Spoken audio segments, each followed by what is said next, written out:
E ainda sobre a prisão do deputado Daniel Silveira, eu converso agora com um advogado especialista em direito penal e depois a gente conversa com ele. Eu vou chamar agora José Maria Trindade, diretamente de Brasília, e que traz mais informações para a gente. Ô Zé, seja bem-vindo ao Jovem Pan agora. Zé Maria. Salve, Kalina. Muito boa tarde a todos. Olha, Kalina, o que acontece agora é o seguinte: os deputados estão com a palavra, se eles mantêm ou não esta prisão do deputado Daniel Silveira. O Supremo Tribunal Federal, quando fez o julgamento, foi de uma forma muito rápida. Segundo avaliações jurídicas aqui, até desdenha do chamado direito sagrado do réu, de saber exatamente por que está sendo preso, o porquê da condenação. Os ministros nem argumentaram, condenaram. O presidente do Supremo, o ministro Luiz Fux, nem sabia o nome do deputado que estava condenando a prisão. O plenário da Câmara dos Deputados vai, portanto, se reunir. É preciso o quórum qualificado, 257 deputados votando pela manutenção da prisão. E o debate agora é sobre o método de campanha política como crise e como críticas diretas a instituições e também o direito, a garantia do parlamentar. A estabilidade para os servidores públicos e garantia dos ministros do Supremo Tribunal Federal e também as prerrogativas parlamentares, na verdade, não são direitos individuais dos deputados e dos ministros e dos funcionários públicos, mas uma proteção da sociedade. Então, o debate agora é exatamente sobre esta proteção dos parlamentares que falam em nome da sociedade. De qualquer forma, o último acontecimento aqui é que, finalmente, olha só agora o Ministério Público entra na história e denuncia por coação o deputado Daniel Silveira. O argumento da Procuradoria-Geral da República é de que ele coagiu ministros do Supremo Tribunal por interesse próprio. E também dizem que as agressões foram consideradas graves, as agressões verbais contra os ministros.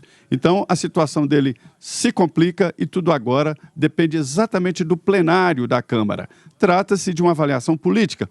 Portanto, Daniel Silveira é, sim, um preso político aqui no Brasil. A história ainda não acabou, viu, Kalina? Ô Zé, e os bastidores por aí a respeito dessa sessão na Câmara que vai decidir se mantém ou se revoga a prisão de Daniel Silveira?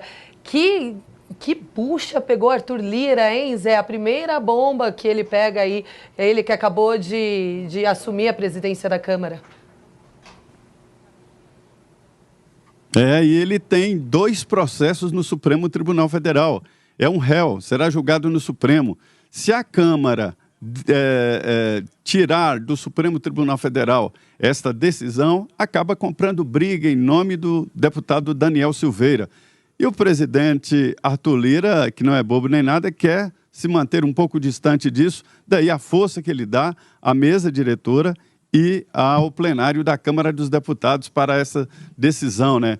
É uma decisão muito importante e os bastidores são da seguinte forma: os partidos estão consultando seus parlamentares e avaliando todas as forças que estão aí diante dessa decisão, que pode mudar, inclusive, o debate político, né? Porque isso pode evitar que outros parlamentares façam como método de campanha ataques a instituições. É uma decisão considerada importante. Há uma linha aqui que acha que o plenário deve liberar o Daniel, tirá-lo da cadeia, mas abrir um processo de cassação contra ele no Conselho de Ética. Ô Zé, e agora há pouco a gente estava entrevistando o vice-presidente, né, do partido de Daniel Silveira, e ele disse que parece uma jogada de marketing o que o deputado federal fez para chamar a atenção do Bolsonaro, do presidente Jair Bolsonaro, que até agora não se manifestou a respeito, né, Zé? Exatamente. Há 2 linhas de pensamento sobre o presidente, de que ele é a autoridade máxima, não pode queimar assim na primeira largada. Veja bem, agora, por exemplo, a coisa se complica, porque o plenário, de forma unânime, né, 11-0, determinou a manutenção da prisão. E ainda a novidade da denúncia formal apresentada pelo Ministério Público Federal. A situação agora muda de figura e o Supremo pode, de novo, aceitar a denúncia do Ministério Público e condenar de vez o deputado Daniel Silveira. Então a coisa muda. O presidente deve mesmo ser o último a falar, mas ele será chamado a dar a sua opinião. Afinal, o Daniel Silveira é da linha bolsonarista autêntica, aliado dos filhos e daquele pensamento original da campanha do presidente Jair Bolsonaro, e ele não pode, o presidente, virar as costas para um dos seus seguidores mais fiéis, né? No partido, a gente vê que o presidente não fala, o presidente do PSL, né, Luciano Bivar, não fala em nome da totalidade do PSL. Recentemente, Kalina, há uma tentativa no partido de unificar ali as tendências bolsonaristas e os contrários ao presidente, e nesta unificação vê a possibilidade do presidente voltar a se filiar ao PSL, o que é muito difícil. Ele tem demonstrado aí de que vai mesmo para o Patriota. O Zé, inclusive, o líder do governo na Câmara, Ricardo Barros, disse que a prisão de Daniel Silveira não é assunto de governo. Então deve ser isso mesmo, o Bolsonaro deve ser o último a se manifestar a respeito. Agora, Zé, uma outra dúvida que eu inclusive estava conversando com o vice-presidente do PSL é a respeito do Rodrigo Maia, do ex-presidente da Câmara. Ele tem se aproximado também do partido, né? Exatamente. E a própria união ali do PSL com aquele grupo inicial de Rodrigo Maia foi um sinal de que ele já mirava o PSL como partido. Mas para o Rodrigo Maia ir para o PSL é preciso resolver o problema de vez, ou seja, fazer a separação judicial entre presidente Jair Bolsonaro, o grupo do presidente e os contrários.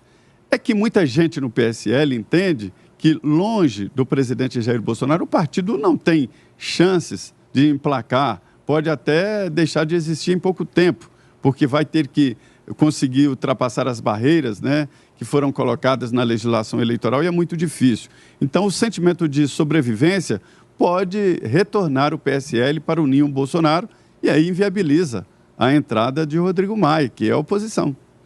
E Zé, como que você enxerga esses parlamentares, políticos, pessoas públicas que utilizam da internet, redes sociais, Twitter, né, na maioria das vezes, com esse tipo de discurso um tanto agressivo, assim como fez o ex-presidente Donald Trump nos Estados Unidos, que é acusado de incitar a invasão ao Capitólio. Não é perigoso demais esse tipo de comportamento?